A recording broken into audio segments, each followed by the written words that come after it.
Halo teman-teman investor properti, kembali berjumpa dengan saya Willy Steven di channel Deal with Willy. Ya, pada kesempatan kali ini ya seperti sebelum-sebelumnya kita berbicara tentang properti dan investasi pada khususnya.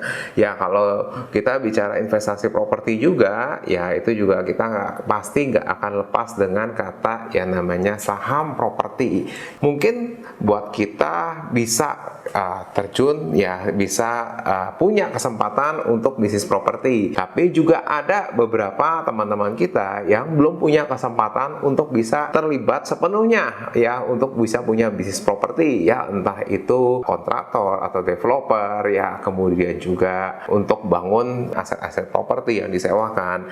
Ya, jadi salah satunya tentu aja melalui saham properti. Tapi saham properti ini itu juga ada beberapa versi macam-macam ya. Jadi kalau yang kita ketahui ya yang namanya saham properti pada umumnya ya saya akan jelaskan, tapi jangan lupa dulu ya kamu bisa like dulu ya, subscribe channel ini supaya kamu tidak ketinggalan video saya selanjutnya. Kamu juga bisa aktifkan lonceng notifikasinya.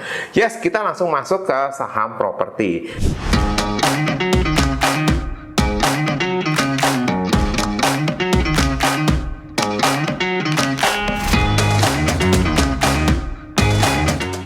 Ya, pada intinya saham properti yang dimaksud di sini adalah kamu membeli saham ya pada perusahaan properti yang sudah terbuka atau TBK ya.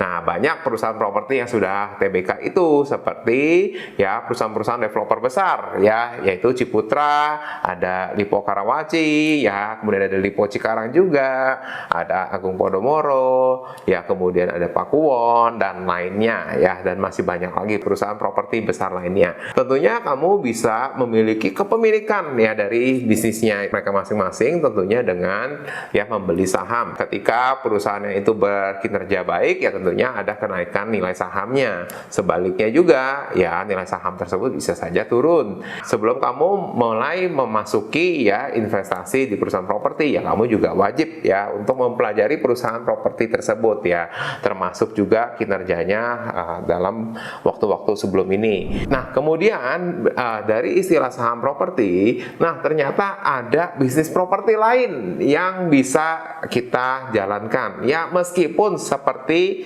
ya yang sudah saya katakan di awal, sebenarnya kita sendiri nggak punya kesempatan, alias ya kita punya keterbatasan modal, keterbatasan pengetahuan, ya keterbatasan juga networknya, ya sehingga yang menyebabkan kita ini sebenarnya nggak punya kesempatan untuk bisnis properti. Tapi sekarang ini semua itu jadi bisa. Ya, namanya juga sama-sama saham properti, tapi yang ini beda ya. Yang ini sangat beda. Ya, apa yang dimaksud dengan saham properti yang mau saya jelaskan kali ini? Yang kedua ya, yaitu memiliki saham dari benar-benar properti ya, aset properti ya yang sudah berjalan. Nah, maksudnya seperti apa berjalan itu? Ya, tentu saja punya penghasilan tiap bulannya. Ya, sudah punya penghasilan dari uang sewa. Nah, seperti apa tuh bentuknya? Ini merupakan bisnis properti yang sudah paling sederhana dan sudah ada sejak lama, yaitu bisnis properti rumah kos. Ya, tapi bedanya rumah kos ini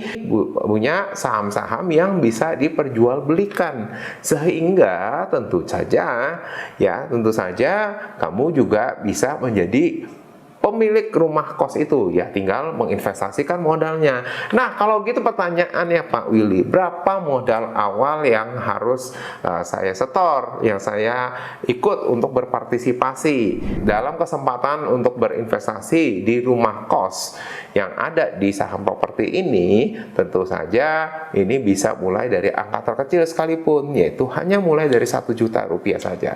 Tapi tentunya sebagai seorang ya yang sudah menangani ya berbagai macam properti untuk diinvestasikan, saya menyarankan kamu sebaiknya investasi itu kalau sudah siap. Ya, sudah siap ini artinya apa? Ya, tentu aja ya namanya investasi kamu harus paham dulu bahwa ini tentu sangat besar peluang keberhasilannya. Tapi juga ada risiko yang harus kamu siap terima di awal dulu. Ya, walaupun memang ya bisnis properti ini resiko investasinya itu sangat rendah ya dibandingkan dengan resiko investasi pada bisnis-bisnis lainnya ya, karena bisnis itu tentu aja bisa bangkrut, bisa tutup, bisa tidak laku, bisa juga gagal ya. Tapi bedanya kalau untuk bisnis properti ya walaupun ya ternyata meleset dari rencana, tapi tentu aja ya masih memiliki penghasilan yang cenderung stabil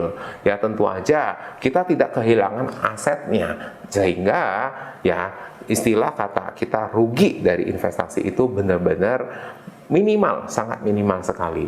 Nah, jadi kalau saya sarankan, ya memang kamu bisa mulai investasi ini dengan angka yang paling kecil sekalipun, tapi minimal kamu bisa persiapkan lebih dari 10 juta. Atau misalkan kamu bisa mulai dari 50 juta dan 100 juta. Kenapa kalau investasi itu harus lebih besar? Ya karena investasi ini kita bukan pebisnis yang aktif ya. Ya pengusaha yang aktif ya dari hari ke hari untuk meningkatkan omset atau penjualan. Sehingga tentu aja returnnya itu tidak sebesar bisnis yang kita jalankan sendiri.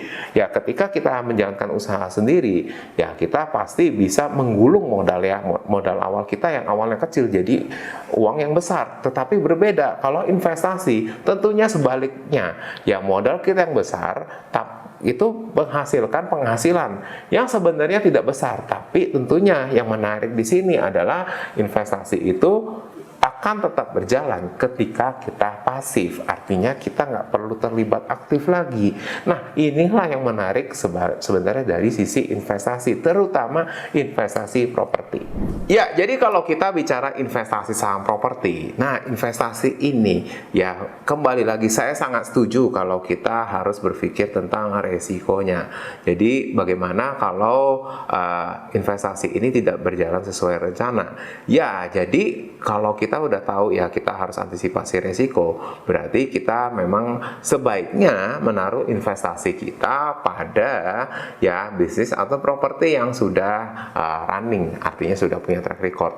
Ya kalau misalnya ibaratnya saya di properti ya, kita beli propertinya yang secondary, artinya sudah ada propertinya, dibandingkan propertinya saya yang masih inden, artinya belum ada bangunannya, baru hanya beli ya nanti ya properti yang akan dibangun ya. Jadi ini memang ada dua sisi ya, sebenarnya dua-duanya sama-sama oke. Tapi tentu aja ya kalau kamu memang lebih ingin meminimalisir ya resiko kegagalan atau tidak jalannya bisnis dari properti itu, ya sebaiknya investasi di properti yang sudah jalan ya. Jadi di sini kita juga memang justru punya ya properti yang sudah jalan ya, contohnya seperti rumah kos yang udah berjalan seperti ini ya. Di sini juga tersedia ya rumah kos yang berada di lokasi strategis ya, beberapa di Jakarta Barat, kemudian juga ada beberapa di Jakarta Pusat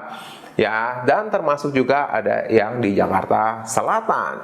Kamu bisa pilih dan kamu bisa kontak saya ya untuk cari tahu, untuk bisa tanya-tanya dulu ya, sekiranya ya properti rumah kos mana nih yang bisa kamu miliki mulai saat ini juga.